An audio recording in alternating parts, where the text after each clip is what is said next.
Oi, boa tarde para você. 5 horas desta quarta-feira, 26 de julho. Vamos dar uma olhada nos destaques de hoje. Enquanto o governo e justiça decidem se o preço da gasolina vai subir ou não, o impostômetro já aumentou aqui na cidade. Vai vender o carro ou comprar e está com dúvidas de como fazer a transferência do documento? A gente ensina para você. Sanasa vai interromper o fornecimento de água em 18 bairros do distrito do Ouro Verde amanhã para a manutenção. A gente mostra a lista dos locais afetados.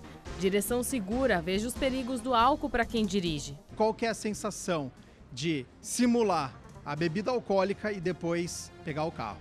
E no quadro de educação, o FIES segue com as inscrições abertas para o segundo semestre. É o último ano do financiamento antes do início das novas regras.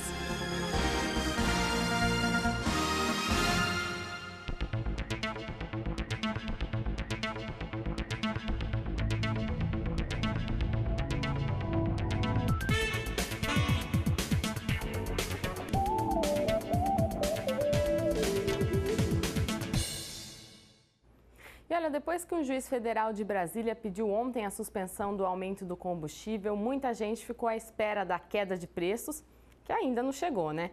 A gente entrou em contato com o Sindicato do Comércio Varejista de Derivados de Petróleo de Campinas, que informou que concorda com a suspensão do decreto que trouxe a alta para o preço da gasolina, etanol e diesel, mas o Recap afirmou também que até o momento as distribuidoras entregam o produto ainda com imposto embutido e que o pessoal dos postos aguarda essa diminuição dos preços para repassar para o consumidor. Por outro lado, o lado do consumidor, já na última sexta-feira, dia que a alíquota subiu, o impostômetro da cidade chegou à casa do 1 bilhão. O repórter Michel Amorim foi até a Associação Comercial e Industrial para explicar como está a arrecadação de impostos. E nós viemos até a CI Campinas para falar do impostômetro. Lá em São Paulo, ele já registrou a marca de 1,2 trilhão no dia 21 de julho. Isso já é um aumento comparado ao ano anterior. E Campinas também aumentou. E para falar desse número, Brasil e Campinas, nós vamos falar com o Laerte Martins, ele que é economista. Tudo bem, Laerte? Tudo bem, prazer em vê-lo novamente. Laerte, esse número a nível Brasil, né? Foi um aumento considerável. Com certeza. O impostômetro é um banco de dados que é editado pela Associação Comercial de São Paulo, né, para mostrar como é que acontece a arrecadação de tributos aqui no país, uma vez que esse número é dado minuto a minuto, o que dá um percentual de 9,09% de aumento para o tributo nacional. Em Campinas, no mesmo período, o impostômetro apresentou que foram arrecadados em 2017, agora até o dia 21 de julho, aproximadamente 1 bilhão e 90 milhões de reais. E no ano passado foram arrecadados em Campinas 994 milhões de reais. Portanto, também houve um aumento de arrecadação de impostos pelo governo, né, da ordem de 9,66%, um pouquinho maior do que aconteceu no país. E a projeção para o final do ano é alta? Sim, se você manter os mesmos parâmetros, né, que aconteceram até agora, né, a gente projeta para o fim do ano esse número, se não tiver nenhum aumento mais, ele deverá atingir uma marca de 2 trilhões e 24 bilhões de reais. E, portanto, é um aumento que vai manter essa variação aí de 9%. Essa taxa de crescimento de imposto pago, pelo brasileiro, pelo cidadão, isso vem com retorno? É isso que eu ia dizer para você. Na verdade, hoje, nós pagamos, em média, quase que 35% do PIB, né, em impostos. É uma taxa altíssima, né, no mundo todo. É uma das maiores que a gente tem. E isso traria uma consequência. Bom, eu estou pagando, o que eu tenho de volta, né? Nós sabemos que não estamos tendo bom retorno disso aí, muito pelo contrário, até mal retornado esses tributos, né? Então, a expectativa é que realmente vamos continuar nessa sensação, que não vamos ter os benefícios, apesar do alto imposto que nós pagamos para o governo. Ok? Gabi, essas foram as explicações do economista e as projeções até o final do ano. Obrigada, Michel, pelas informações. E diante de tanta indecisão, a gente vai conversar aqui nessa sexta-feira, na segunda edição do Jornal Câmara Notícias, sobre os tributos. Se você tem alguma dúvida sobre a carga tributária ou como os impostos impactam na sua vida, envie para a gente no e-mail redaçãotv, sem o cedilho e sem o tio, fica redacaltv, @campinas.sp.leg.br, que a gente responde para você na nossa entrevista semanal. Agora vai comprar ou vender um carro? O Maico Vancini hoje no Como Eu Faço ensina para você quais são os processos com relação aos documentos.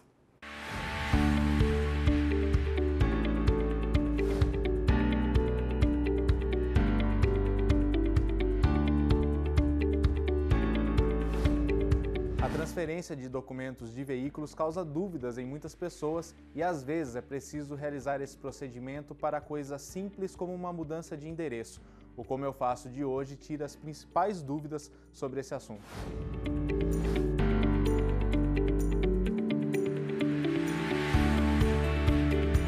A transferência de documentos tem os carros zeros e os usados.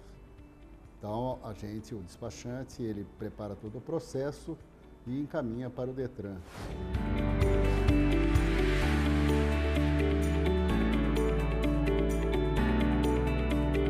Nós temos os veículos que vêm de outras cidades, outros estados e os veículos da cidade. Então é feito todo o registro, São dois os tipos de transferência, o de propriedade e o de localidade, e o despachante nos fala a diferença entre eles.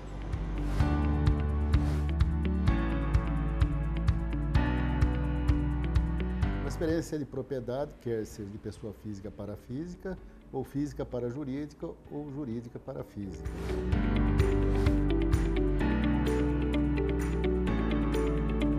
De localidade é quando a pessoa vem de outra cidade e registra o carro na qual passa a residir.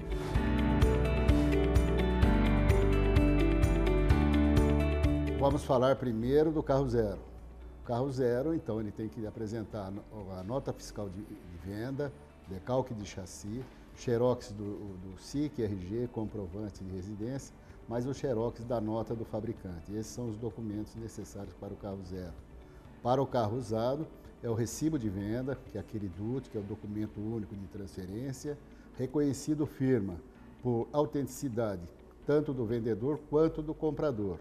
E os documentos pessoais são o RG, CPF e comprovante de residência. Vale lembrar que os veículos usados precisam passar obrigatoriamente por uma vistoria antes de efetuar a transferência.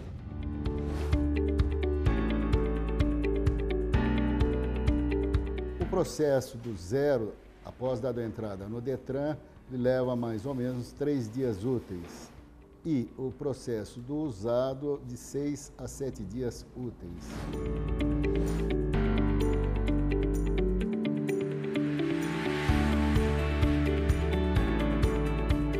O proprietário tem que ficar atento no adquirir o veículo, sendo ele usado, passar pela vistoria de chassi. É nesta vistoria que é verificado a numeração do chassi, se ela é original, número de motor, qualquer tipo de alteração, é nesse momento que aparece.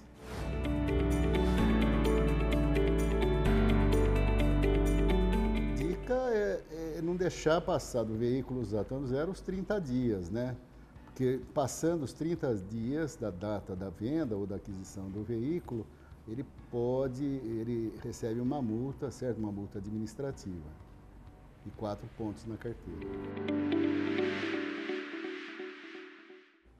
Para você aí de casa, o Como Eu Faço é um serviço da TV Câmara Campinas que é exibido durante a nossa programação e está disponível também no youtube.com/TV Câmara Campinas, tudo junto. Esse é o nosso canal lá na internet.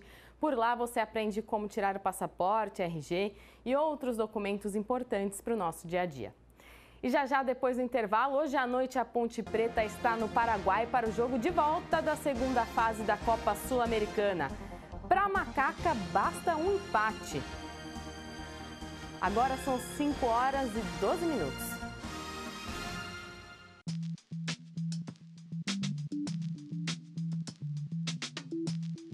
Gostaria de saber qual o peso e a idade para se doar sangue. Vitor, o peso mínimo é 50 quilos descontando o vestuário. A idade, ela gira em torno no limite, de 16 a 69 anos, com algumas ressalvas. 16 e 17 anos, por serem menores de idade, precisam estar ou acompanhados do responsável legal ou precisam trazer uma autorização do responsável legal com firma reconhecida em cartório.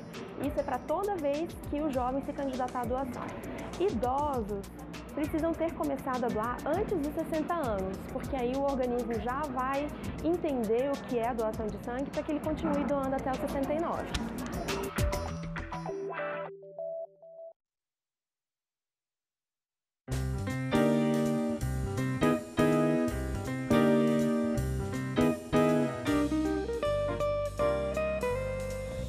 Corrupção é um desvio da finalidade básica do que nós chamamos de república. República vem do latim res publica, coisa pública, ou se quiser, bem comum. O único regime em que a corrupção é perigosa é na república. Na ditadura, no despotismo, na tirania, a corrupção não é perigosa porque eles são regimes corruptos. A natureza deles é serem corruptos.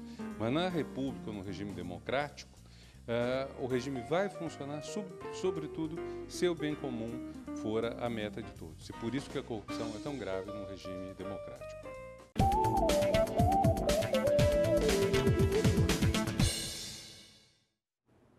A Sanasa vai interromper o fornecimento de água amanhã em pelo menos 15 bairros do distrito do Ouro Verde. Vamos à lista. Núcleo Residencial Mafuz, Residencial 10 de Março, Parque Universitário, Jardim Cristina, Chácara São José, Santa Letícia, Chácara Marisa, Jardim São Francisco, Parque Universitário, Jardim Recanto do Sol 1 e 2, Jardim Mercedes, Xangai, Novo Sol, Jardim Maria Helena e parte do Jardim Aeroporto. Essa região aí também vai ser afetada, é o Hospital do Ouro Verde. Para o hospital, a Sanasa vai fornecer caminhões-pipa para manter o atendimento normalizado do hospital. A interrupção acontece entre as 8 da manhã e as 5 da tarde. Mais informações no 0800 da Sanasa, 0800 77 211 95, vou repetir, 0800 77 211 95. E olha só, uma ação na rodovia do Santos Dumont fez um alerta para os motoristas de caminhão sobre os perigos da falta de manutenção e também um alerta que a gente não cansa de falar aqui, né? Beber e dirigir. O transporte rodoviário é o principal modo de deslocamento de carga utilizado no Brasil. E aí, sobrecarrega o caminhoneiro que tem que fazer longas jornadas. Essa ação visa o cuidado com a saúde. Nós realizamos aí 4 ações no ano. A nossa intenção é conscientizar os caminhoneiros, fazer com que eles passem aí por um teste de acuidade visual, um teste de glicemia, para que vejam sua saúde e para que possam continuar o trabalho com tranquilidade. Só quem passa horas e horas no trânsito sabe das dificuldades do dia a dia. Hoje em dia você está trabalhando aqui na rodovia, você olha para o lado, tá o cara no celularzão mexendo aqui, aí você tem que buzinar para poder chamar a atenção dele. É complicado, né? Então, e você vê muitos, como eu vivo sempre na rua, vejo muitos acidentes aí, e às vezes você vai ver, foi por causa de um celular, foi porque o fulano ingeriu bebida alcoólica, uso de droga, né? Tem muitos motoristas que não tem muita experiência, que tem até hoje em dia, por causa da crise, as firmas estão pegando muito motorista por aí que sem experiência, para poder pagar menos, e caso acontece essas coisas aí que tá acontecendo, né? Muita coisa errada, que esse dia mesmo aí, eu estava vindo no Rio de Janeiro, o rapaz bateu no meu retrovisor, arrancou meu retrovisor fora, falou comigo, parou na frente lá, falou, hoje tem 3 dias que eu trabalho com caminhão, eu nunca peguei caminhão na minha vida. Eu acho que é muito falta de responsabilidade um veículo desse tamanho na mão de uma pessoa que nunca nunca trabalhou com caminhão. Uma das ações que está sendo proposta é o Rodovirtua, um aparelho tecnológico que simula uma pessoa embriagada dirigindo um carro na estrada. E agora eu vou fazer esse teste aqui para saber qual é essa sensação. O Neto da Artesp vai me auxiliar e depois eu vou dar o depoimento para vocês de qual que é a sensação de simular a bebida alcoólica e depois pegar o carro.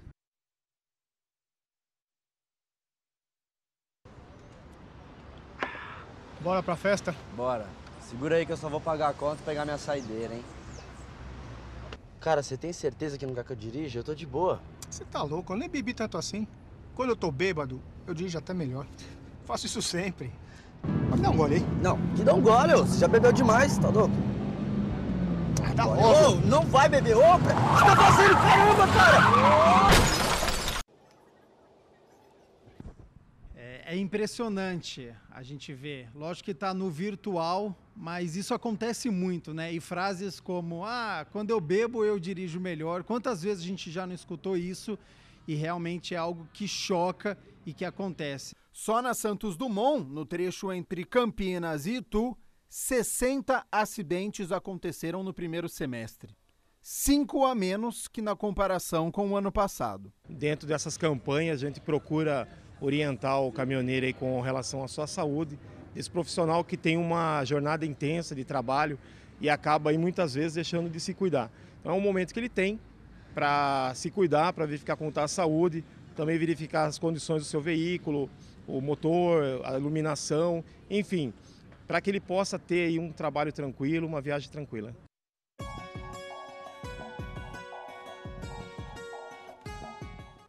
A gente estava falando aí de dirigir nas últimas semanas, com as manhãs frias, a possibilidade de formação de nevoeiros é a única condição que pode atrapalhar um motorista logo no começo da manhã. E a gente continua com essa condição de tempo seco aqui também na nossa região. Vamos ver as temperaturas dessa quinta-feira. Manhã fria, mínima de 11 graus, à tarde calor, máxima de 25 graus. Esses dados são do CEPAGRE e da Unicamp. Vamos falar agora de educação. Atenção, estudantes, o FIES está com as inscrições abertas para o segundo semestre.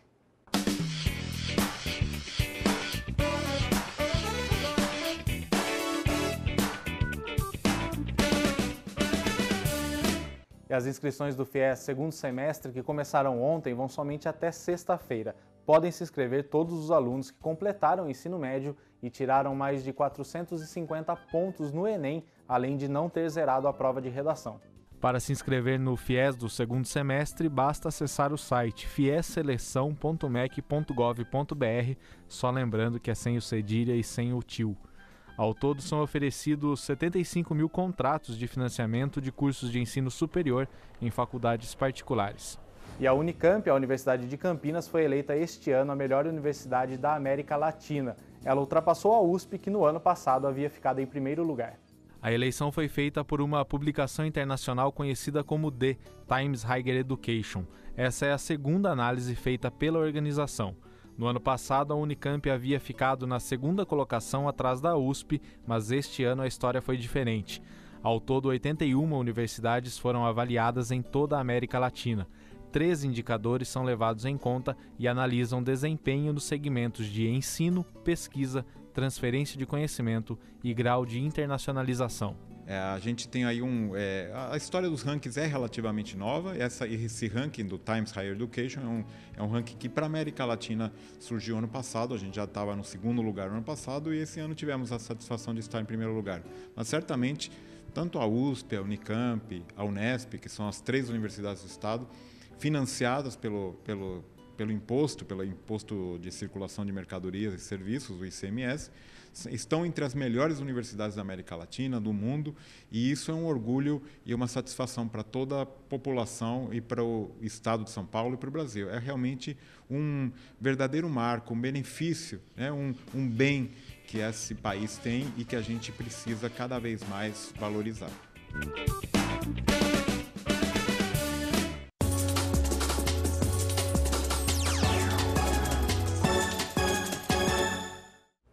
Já já, às 7h15 da noite, a Ponte Preta tem duelo válido pela Copa Sul-Americana. Quase um mês depois da primeira partida, a Macaca enfrenta o Sol de América, lá no Paraguai. Depois de vencer a primeira partida por 1-0, gol no finalzinho de Emerson Sheik, a Macaca precisa apenas de um empate para avançar na competição. Mas vai ter que superar a pressão da torcida. Olha o tamanho e a estrutura do estádio, que fica na cidade de Vila Elisa, a 15 quilômetros da capital Assunção. A capacidade é de apenas 7 mil lugares. O técnico Gilson Kleina vai poder contar com Emerson Sheik, desfalque na última partida do Campeonato Brasileiro. E também Luca, o artilheiro, está confirmado. E aí já dá um certo alívio para o torcedor pontepretano. Lembrando que a Ponte joga pelo empate se fizer um gol, obriga os paraguaios a marcarem pelo menos 3 gols. Amanhã a gente conta os detalhes da partida na primeira edição do jornal Câmara Notícia, 12h30. Coragem, é fim de quarta-feira, até amanhã.